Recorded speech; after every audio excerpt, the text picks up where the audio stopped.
Bonjour, nous allons voir aujourd'hui comment insérer un plan de situation grâce aux cartes Google sur son site internet. Alors la technique que je vais vous montrer, je vais le faire sur un site WordPress, mais elle est valable sur n'importe quel site puisque c'est de l'intégration de code HTML. Donc pour commencer, il faut se rendre sur la page spécifique de Google Maps, dont vous trouverez le lien dans l'article ici. Donc vous cliquez, vous allez arriver donc sur Google Maps. Et donc là, il vous suffit d'entrer une adresse, hein. Donc je vais mettre la mienne, que vous avez déjà vu certainement. Vous voyez les mêmes déjà entrées. Hop, voilà. Donc là, je clique sur le lien.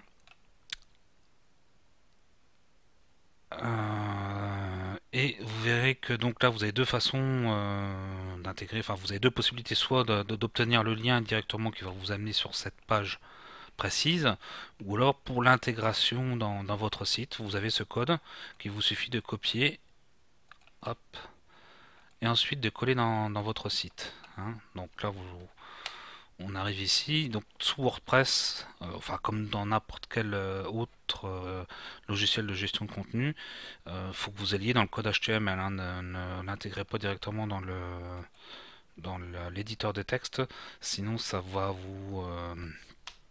risque de vous créer des erreurs. Pas forcément, mais c'est fort possible. Donc vous voyez, si là on met le code, on repasse en mode visuel. Donc là la carte elle s'est bien mise. Donc je vais enregistrer le brouillon et on va voir l'aperçu. Voilà, donc vous voyez que la carte s'affiche. Alors juste une petite précision, il peut arriver que cette carte ne s'affiche pas au premier affichage.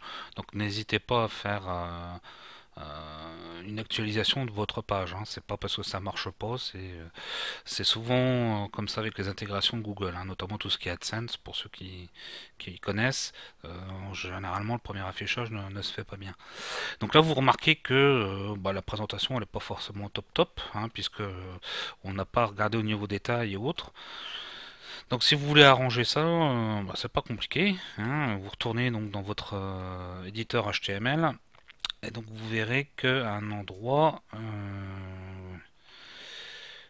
que je retrouve ça, on va voir la taille. Donc voilà, ici. Height et width. Donc il vous suffit de changer ces valeurs-là, hein, height et width, pour les mettre à la bonne taille, hein. Donc on va essayer par exemple 580 et puis voilà, on va mettre 400 en hauteur. Je pense que ça devrait être pas mal. Et donc toujours pareil, vous enregistrez votre brouillon et vous mettez à jour votre page. Et donc voici le résultat. Vous voyez que là la carte elle est bien plus large.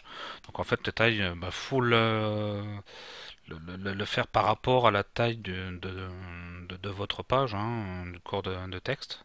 Donc là, moi, 580, c'est peu de choses près, la bonne taille. Il faudra peut-être rajouter un petit peu.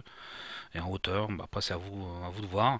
Et donc là, vous remarquerez que c'est comme n'importe quelle carte Google, hein. Vous pouvez agrandir ou élargir. Et puis surtout, vous pouvez choisir entre le plan normal, le satellite, le relief. Et vous avez même Google Earth.